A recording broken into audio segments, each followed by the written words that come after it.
Hi friends, welcome back to my garden. Today I'm going to be giving an update on my seedlings and how my plants are doing.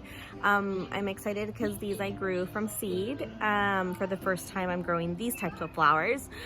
During the summer I usually plant zinnias directly in the ground, and I've done a couple bells of Ireland, which I absolutely love. So those are super easy to grow, just direct sowing. But these I started indoors, and I experimented a little bit, and it's the first time I'm growing these specific type of flowers, so I wasn't sure how well they would do, and I just kind of wanted to give an update. So here are my seedlings. This is the tray that we started a little over a month ago. Let me show you right here. We do have a couple little tiny seedlings coming up. You can see that one right there. And this is the Lisianthus, the Caleb Madonna. So it is coming very slowly. I was a little concerned that it wasn't gonna work, but it's coming along. It's just super tiny. The one next to it is the Snapdragon, the tall mix. This one didn't do very well. Some of them have been doing good. So we have like this one right there. I just snipped the top a little bit. This one's coming along. So I have maybe like 3 possible plants out of 1, 2, 3, 4, 5, 6. 2, 3, no, 5 that I planted. I planted a couple of seeds in each pod. So planted more than just 5, but that's what's come up. This row right here is the Scabiosa, which is very close to my hollyhock. And so if I can separate them a little bit, this is 1 plant, this is 2 plants, and then I have the 3rd plant back here. This one has grown quite a bit. And then I have this little surprise plant here, right there. I think that's a Snapdragon that, you know, moved over. And then this one right here, this row is my hollyhock, which has done quite well. And so it's growing. I have, let's see, 1, 2, 3, 4, 5, 6. So I have 6 of them, and the same thing. I planted like maybe like 2 to 3 in each little square pod. My delphinium, the Pacific Giants, are doing so-so. That is this row. This one's not doing very well. Some of them have already died, like the ones that was in this pod had sprouted. A lot of them sprouted, but not, it didn't last. And so here I have a couple of other ones. These are getting kind of leggy. I think it's because I've had them under the grow light this whole time. And today I am starting to have them outside. So I have, so far I have 1 plant, 2, 3, maybe 4, but I don't think that one's gonna do very well.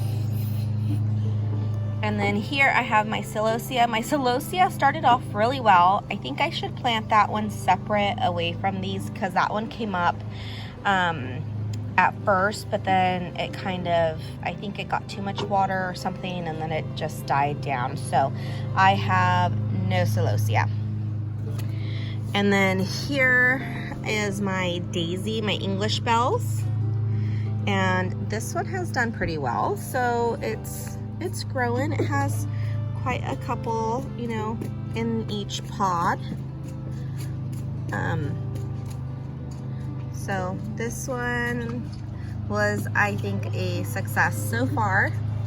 And then my last row is my Status, the cotton candy, which also the same as the celosia. These two germinated and started sprouting really early on, and then just kind of started to get like rotted and just kind of started dying. So I only have maybe one, maybe two plants, but not very much. So a little sad about that. So I might try these two again, in a, like on their own in a separate container.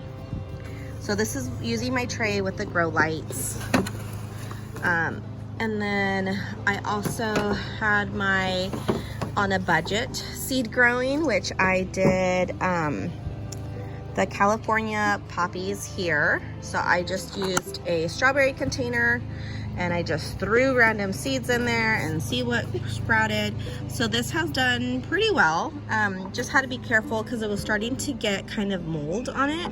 So I stopped watering it and tried to let it dry out outside, which it did, but it's a lot of work because I bring it out in the daytime, and then once the sun was going down, I'd bring it inside because we were still having some cold temperatures at night, and I didn't want them to die. So I would bring these inside, versus this I kept inside the whole time, just under grow lights.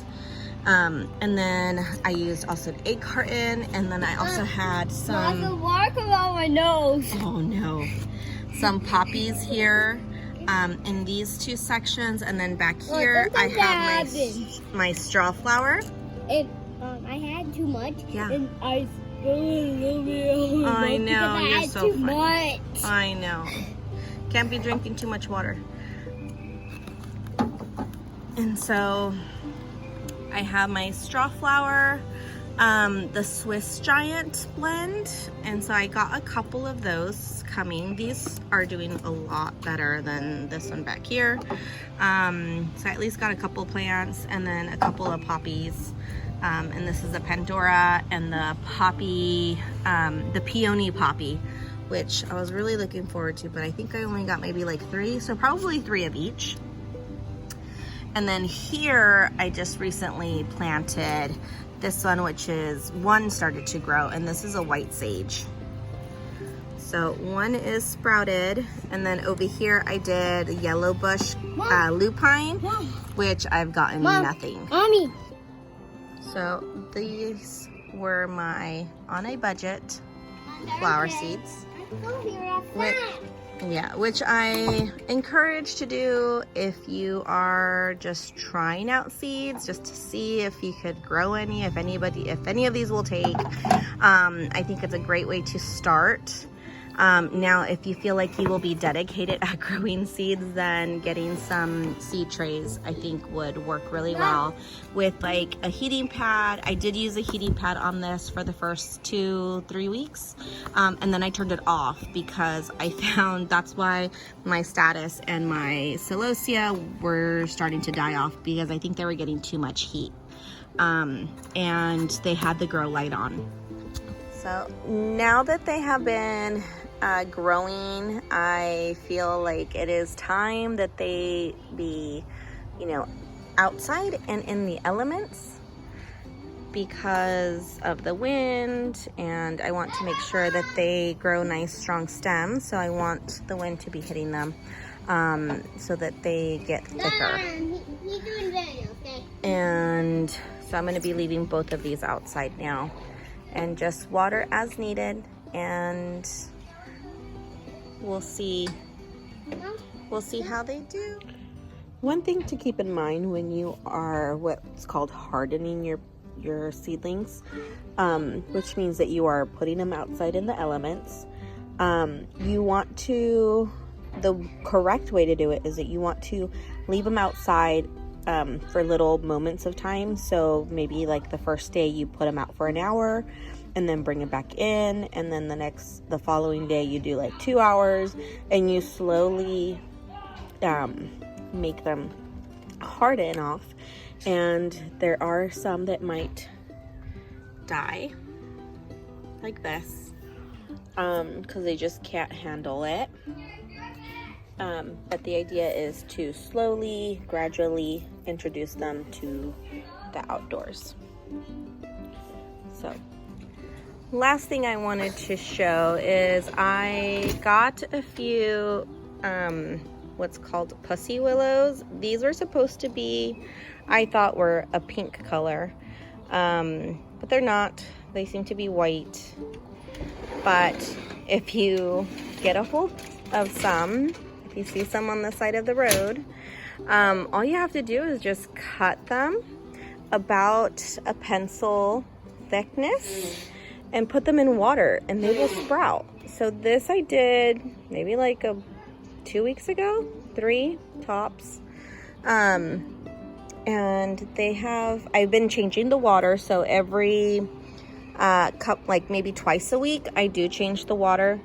But they're sprouting and I'm so excited to kind of see these sprouts. I think it's a great plant. I especially, this one was a little thin. This I got as a twig, and this did not sprout because it's too thin. So you do want to make sure you get a nice thick piece.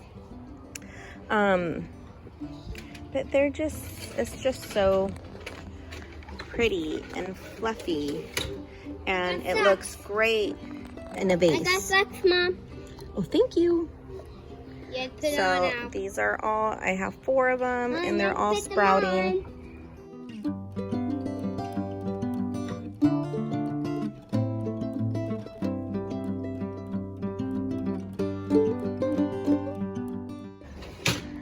But yeah, just a little bit of water. That's it. That's all I did. I did not put anything else in the water, just the sink water, really. So very exciting. I'm gonna let them grow more roots, and then I'll plant them in the ground. Maybe in a pot. Not sure yet. But that's exciting. That is it for today. I hope you enjoyed this video. Please like, comment, or subscribe, or all 3. That would be great. I'd appreciate it. Thank you so much for watching, and happy gardening, and I'll see you next time.